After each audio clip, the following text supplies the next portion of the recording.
নমস্কাৰ ছাৰ বাইদেউসকল, স্বাগতম জনাইছোঁ আপোনালোকক মোৰ ইউটিউব চেনেল অৰূপছ ব্লগলৈ। আজিৰ ভিডিঅ'টোত আপোনালোকক শিক্ষা হেতু এপৰ জৰিয়তে ছাত্ৰ-ছাত্ৰী আৰু শিক্ষকৰ উপস্থিতি সম্বন্ধীয় এটা গুৰুত্বপূৰ্ণ খবৰৰ বিষয়ে জনাবলৈ গৈ আছোঁ। শিক্ষা হেতুৰ জৰিয়তে শিক্ষক আৰু ছাত্ৰ-ছাত্ৰীৰ উপস্থিতি সম্পৰ্কে আজি সমগ্ৰ শিক্ষা অসমৰ ফালৰ পৰা পুনৰাই এখন বিশেষ চিঠি প্ৰেৰণ কৰা হৈছে। আৰু এই চিঠিখনত কি কথা উল্লেখ কৰা হৈছে সেই গোটেইখিনি কথা আজিৰ এই ভিডিঅ'টিৰ জৰিয়তে আপোনালোকক জনাবলৈ চেষ্টা কৰিছোঁ। প্ৰথমতে আপোনালোকক স্ক্ৰীনত সমগ্ৰ শিক্ষা অসমৰ ফালৰ পৰা অহা এই বিশেষ চিঠিখন দেখুৱাই দিছোঁ। এই চিঠিখন আহিছে সমগ্ৰ শিক্ষা অসমৰ মিছন ডাইৰেক্টৰ ডক্টৰ ওম প্ৰকাশৰ ফালৰ পৰা প্ৰতিখন জিলাৰ additional district commissioner, inspector of schools, district elementary education officer আৰু লগতে ডিষ্ট্ৰিক্ট মিছন কোঅৰ্ডিনেটৰ সকললৈ। আৰু এই চিঠিখনৰ ছাবজেক্ট হৈছে daily attendance of teachers and students in শিক্ষা সেতু, অৰ্থাৎ শিক্ষা হেতুত ছাত্ৰ-ছাত্ৰী আৰু শিক্ষকৰ উপস্থিতি সম্পৰ্কে এই চিঠিখন প্ৰেৰণ কৰা হৈছে।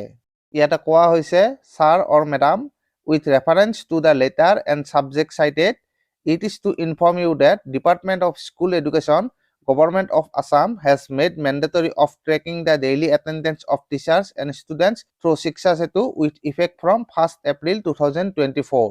অৰ্থাৎ ইয়াতে কোৱা হৈছে যে অসম চৰকাৰৰ ডিপাৰ্টমেণ্ট অফ স্কুল এডুকেশ্যনৰ ফালৰ পৰা অহা 1 এপ্ৰিল 2024 তাৰিখৰ পৰা শিক্ষা হেতুৰ জৰিয়তে শিক্ষক আৰু ছাত্ৰ-ছাত্ৰীৰ উপস্থিতি ট্ৰেকিং কৰাটো মেণ্ডেটৰী অৰ্থাৎ বাধ্যতামূলক কৰা হৈছে। Therefore, you are requested to go through the portal and check any technical difficulty for capturing daily attendance through Shiksha Setu app and inform this office by 23rd March 2024 so that necessary measures can be taken.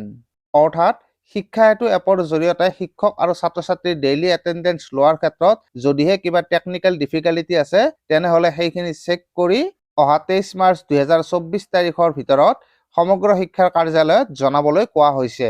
নিশ্চিত ৰূপত এয়া শিক্ষকসকলৰ কাৰণে এটা অতি গুৰুত্বপূৰ্ণ খবৰ। ইয়াৰ পূৰ্বেও সমগ্ৰ শিক্ষা অসমৰ ফালৰ পৰা যোৱা ফেব্ৰুৱাৰী মাহত 1 এপ্ৰিল 2024 তাৰিখৰ পৰা শিক্ষা হেতু পৰ্টেলৰ জৰিয়তে ছাত্ৰ-ছাত্ৰী আৰু শিক্ষকৰ উপস্থিতি বাধ্যতামূলক সম্পৰ্কে এখন নিৰ্দেশনা পত্ৰ প্ৰেৰণ কৰা হৈছিল। আৰু আজি পুনৰাই সমগ্ৰ শিক্ষা অসমৰ ফালৰ পৰা আকৌ এখন নিৰ্দেশনা পত্ৰ প্ৰেৰণ কৰা হৈছে।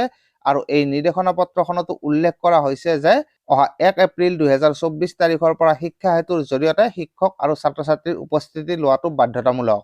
আৰু এই ক্ষেত্ৰত শিক্ষা হেতু এপত যদিহে কিবা টেকনিকেল ডিফিকাল্টি আছে তো সেইখিনি চেক কৰি সমগ্ৰ শিক্ষাৰ কাৰ্যালয়ত অহা 23 মাৰ্চ 2024 তাৰিখৰ আগতে জনাবলৈ এই নিৰ্দেশনা পত্ৰখন প্ৰেৰণ কৰা হৈছে। তো ছাৰ বাইদেউসকল, এই নিৰ্দেশনা পত্ৰখনৰ পৰা আমি স্পষ্ট হ'ব পাৰোঁ যে অহা 1 এপ্ৰিল 2024 তাৰিখৰ পৰা শিক্ষা হেতু পৰ্টেলৰ জৰিয়তে শিক্ষক আৰু ছাত্ৰ-ছাত্ৰীৰ উপস্থিতি দিয়াটো বাধ্যতামূলক। তো এয়া নিশ্চয়কৈ ৰাজ্যৰ শিক্ষকসকলৰ কাৰণে এটা অতি গুৰুত্বপূৰ্ণ খবৰ। আৰু আজিৰ এই ভিডিঅ'টিৰ জৰিয়তে মই আপোনালোকৰ মাজলৈ এই গুৰুত্বপূৰ্ণ খবৰটোৱে লৈ আহিলোঁ। তো আজিৰ ভিডিঅ'টিত এইখিনিয়ে। ভিডিঅ'টি ভাল লাগিলে লাইক আৰু শ্বেয়াৰ কৰি দিবলৈ নাপাহৰিব। ধন্যবাদ।